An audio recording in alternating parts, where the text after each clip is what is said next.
Girl, you have got to try this Laneige lip mask. Trust me, my lips needed that love.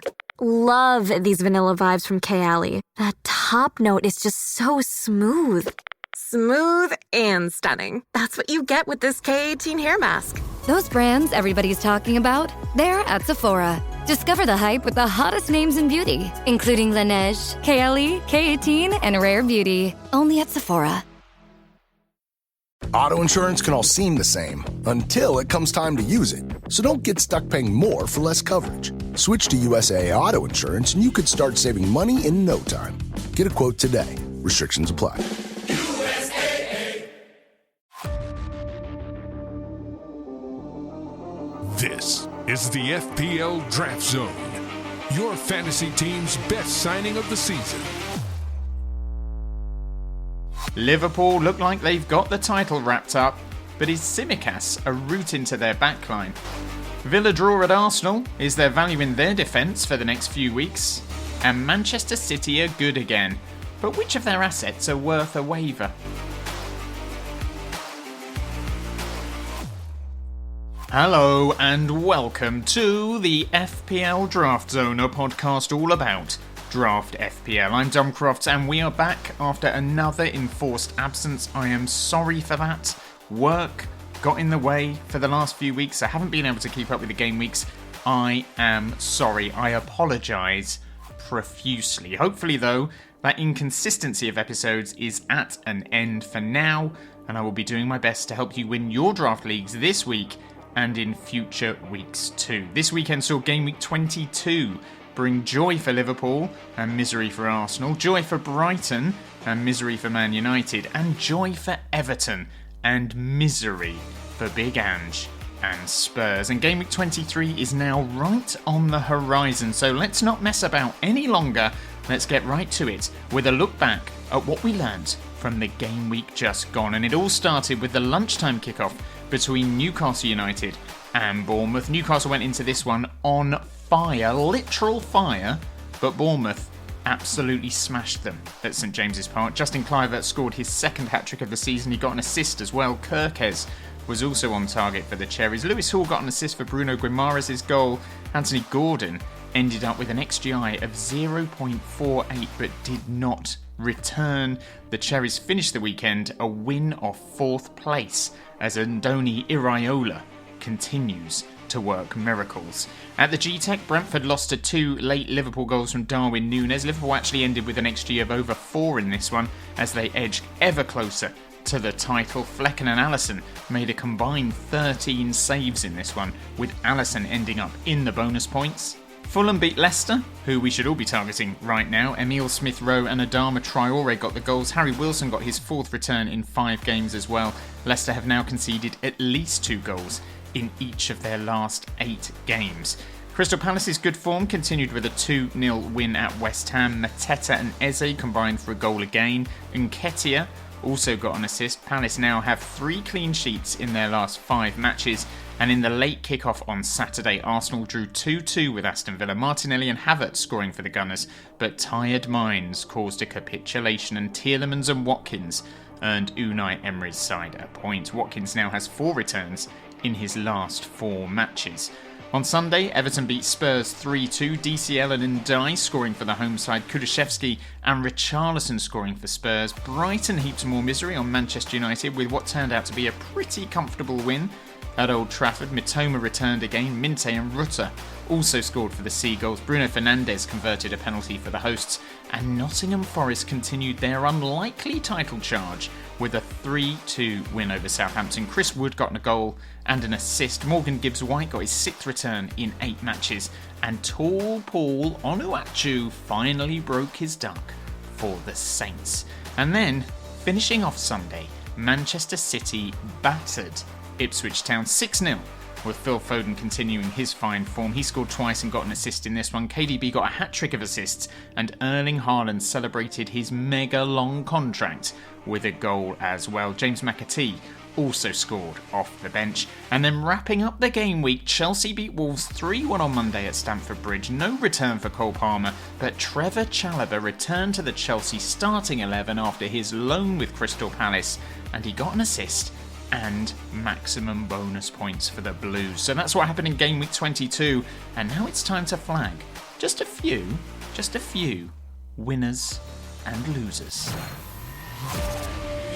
The FPL Draft Zone. Winners and losers. First up are the winners, and we begin with Philip Foden, who made it 5 goals in his last 3 games in that win over Ipswich. He's actually got 9 returns for the season now, and 8 of those returns have come in his last 6 games. He's the definition of a man in form. A lot of draft managers may have been tempted to give up on him after his poor start to this campaign. Didn't do much in the first 3 months of the season, but if you manage to wrestle him away from a rival manager, you are having the last laugh now, because good teams are not bad forever. City look like they're on their way back, and it's the same for their players. Foden looked a shadow of himself at the start of the season, but he is flying now. Jean-Philippe Mateta is another shining light this week after he scored twice against Leicester. Like Foden, he's enjoying a bit of a purple patch right now. He's got 4 goals in his last 3 games. He's up to 8 for the season now. And Palace, well, they seem to be finding some real form. Their next run of fixtures is fairly kind as well, so that's worth thinking about. And Idrissa Gana Gueye is another winner this week after he got 2 unlikely assists in Everton's win over Spurs. Those were his first returns of the season. He finished the game week with 11 points as the Moisire earned his first win in his second spell as Toffee's boss. As for the losers, Beto of Everton was a player managers in need of a forward we're looking at, the logic being that David Moyes may trust him over DCL, but he didn't even get off the bench against Spurs, and he only got 7 minutes against Aston Villa the week before, so anyone who gambled on him has been left a little bit disappointed. Manchester United defenders look like a decent punt ahead of games at home to Southampton and Brighton, but Ruben Amorim's side conceded 4 goals in those 2 fixtures, so if you brought in any of their backline, it has not worked out one little bit. And anyone hoping to see a new manager bounce at West Ham has also been left disappointed. Yes, they beat Fulham at home after Marco Silva's side repeatedly shot themselves in the foot, but this weekend they were well beaten at home to Crystal Palace, and it is trips to Aston Villa and Chelsea next. So those are some winners, and those are some losers for you. But now it's time to salute the special one, the cream of the crop, the king of the hill. It's time to reveal our fantasy hero of the week.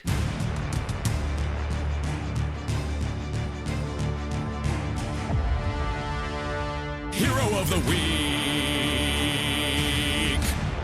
And this week's hero of the week is none other than Justin Kluivert, who scored his second hat-trick of the season in a 4-1 win at Newcastle United. He now has 10 goals and 3 assists for the campaign. He has been a bit of a journeyman player before his arrival on the south coast.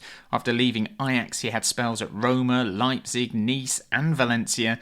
He didn't really pull up any trees at any of those clubs, but he seems to have found a home at Bournemouth, and he seems to have found a manager who knows how to get the best out of him. He would not have been on anyone's radar on draft night. Even when he got a goal and an assist against Arsenal in Game Week 9, few of us would have pulled the trigger and taken a risk on him. But for those who did, well, they have won big time. He's playing out of his skin. He's on penalties, and he is in a team that are, quite frankly, in an unbelievable run of form. It's Forest at home next, then Liverpool at home. Win those 2 games and whisper it quietly, but we are going to have to talk about Bournemouth playing Champions League football next season. And if they do that, Justin Kluivert is going to be a key cog in that Bournemouth machine. He finished the game week with 22 points. Only Mohamed Salah, Cole Palmer and Brian Mbeumo have more points than him of all midfielders in the game. And as an additional fact, he is the only footballer I can think of since the Premier League began whose name is Justin Kluivert Jr. We salute you. You are our fantasy hero of the week.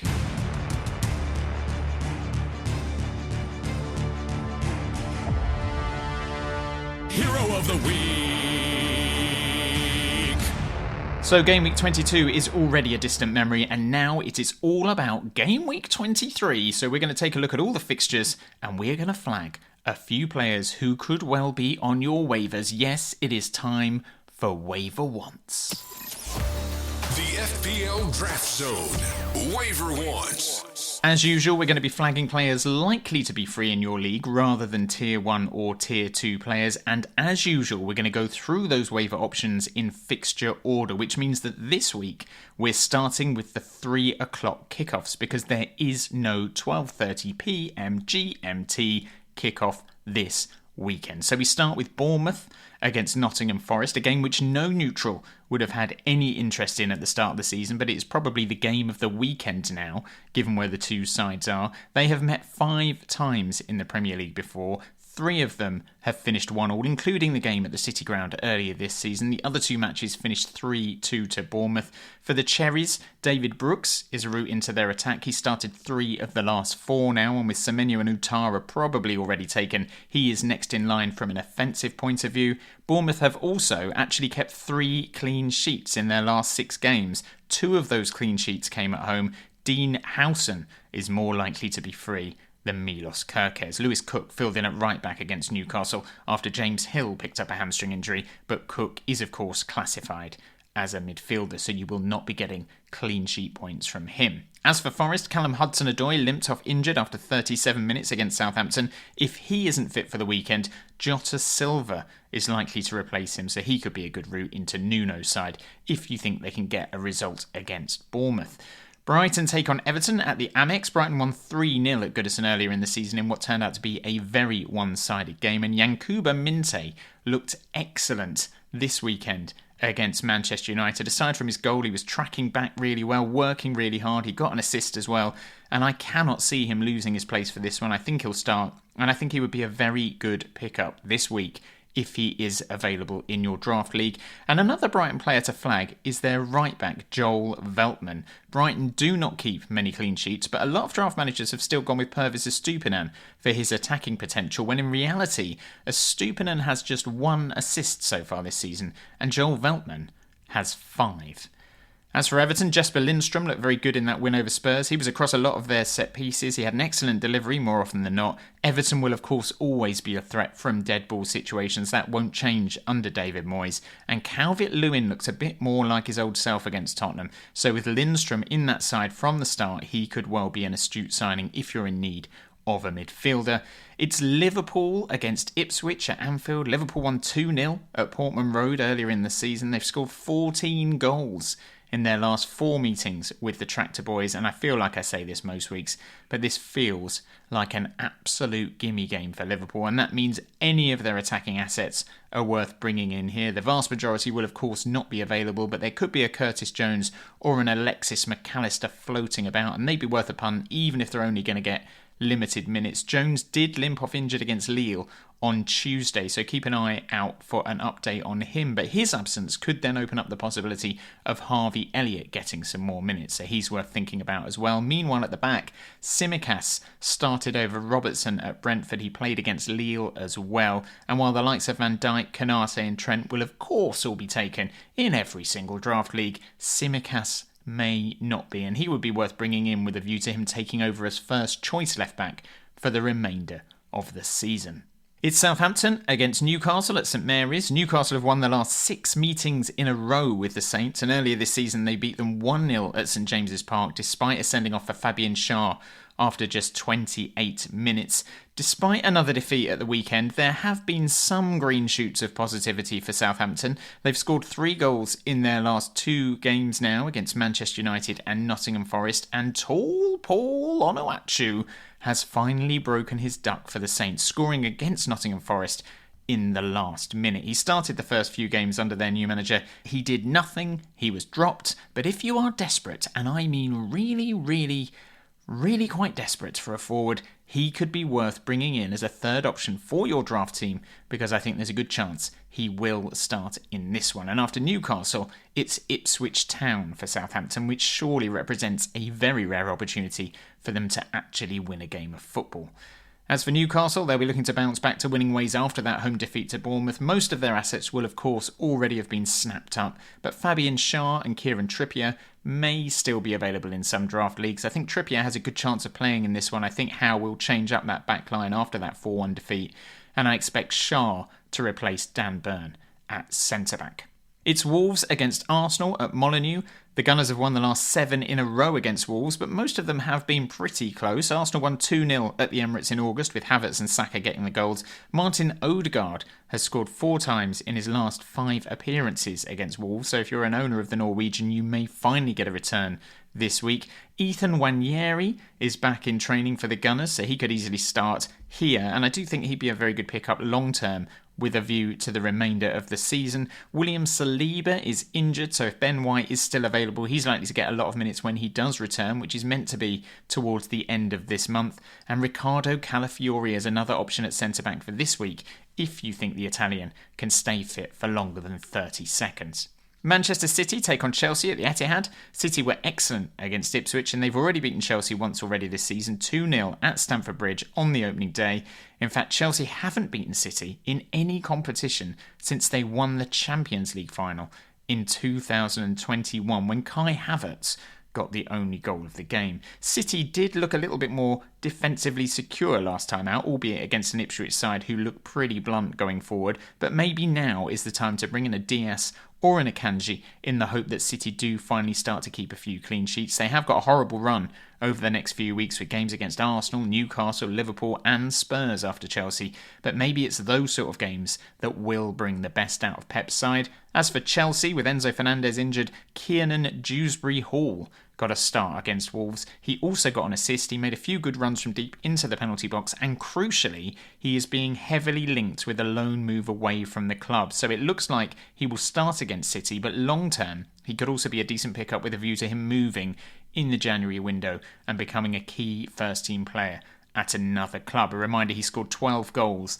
and got 14 assists for Leicester in their promotion-winning season last year, so there is a player in there. On Sunday, it's Crystal Palace against Brentford. 5 of the last 7 meetings between these two have ended in draws, and Mbeumo and Wissa both scored at the G-Tech earlier in the season as the Bees beat the Eagles 2-1. Defensively, Crystal Palace look good at the moment. As we mentioned earlier, 3 clean sheets in their last 5, 2 in a row as well. And with Chalobah having returned to Chelsea, Chris Richards is going to be a regular first-team starter in that backline. He is probably your best route into their defence. Eddie Nketiah got an assist in the win over West Ham, his second of the season. He's probably a better third-choice striker than most, given the sheer lack of options up top. And Daichi Kamada has started to show a bit of form in midfield as well. He completed 49 of his 54 passes against the Hammers. 13 of them were in the final third, so maybe now is the time to get him in with a view to getting 1 or 2 assists, although his XGI numbers in that game over West Ham were still not good. After Brentford, it's United away and Everton at home for Crystal Palace, so good fixtures for the foreseeable for them. It's Spurs against Leicester in North London. These two drew on the opening weekend of the season, but surely even Ange will be able to mastermind a win here. Leicester have lost 7 on the spin now, and with Dominic Solanke injured, Richarlison could be worth a waiver. He scored against Everton off the bench. He will get minutes over the next few weeks, and because it's Leicester, I actually think a Spurs defender is not an insane pick this week, so a Dragosan or a Jed Spence could be a 1-week punt worth taking. It's Aston Villa against West Ham. Villa have won 3 of the last 4 against the Hammers, and they've already beaten them twice this season, once in the league and once in the FA Cup. The narrative klaxon here says that John Duran will definitely score, but I'm actually looking at Villa defenders because this game represents the start of a pretty good run of fixtures for Unai Emery's side. After the Hammers, they have Wolves away and then Ipswich at home. So a Matty Cash or a Tyrone Mings may well be worth thinking about with those matches in mind. I think they'll get a couple of clean sheets out of those 3 games. Jacob Ramsey has started the last 3 in a row after he's returned from injury, and while he's probably only a couple of games away from getting another injury, I do like him as an option with those upcoming fixtures in mind. And Youri Tielemans got his first goal of the season against Arsenal. His XG has shot up in the last 2 games after he's been shifted further forward into that number 10 role, and he is another who could earn you returns over the next few weeks. And finally, it is Fulham against Manchester United. And you've got to fancy Fulham in this. United look very vulnerable on the flanks against Brighton, so if there's a Traore on the waivers, that feels like a great signing for this week. And maybe there's an ESR floating about as well. He's another who could profit from United's feeble backline. And of course, Harry Wilson has been excellent of late, so if he has still not been picked up in your league, get on board. And that is it. Those are your waiver picks. Ahead of Game Week 23, the waiver deadline this week is at 1:30 PM GMT on Friday, the 24th of January. The game week deadline, and therefore the free agency deadline, is 24 hours later on Saturday the 25th of January at 1:30pm GMT. And the game week itself kicks off at 3pm with 5 fixtures to look forward to. A reminder, there is no 12:30pm GMT kickoff in Game Week 23.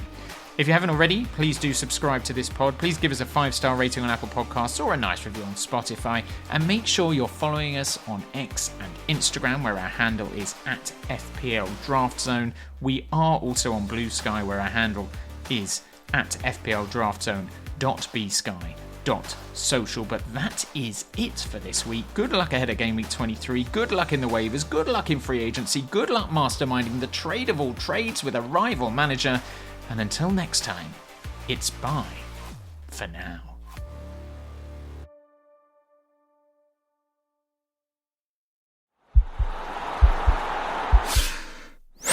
This podcast is part of the Sports Social Podcast Network.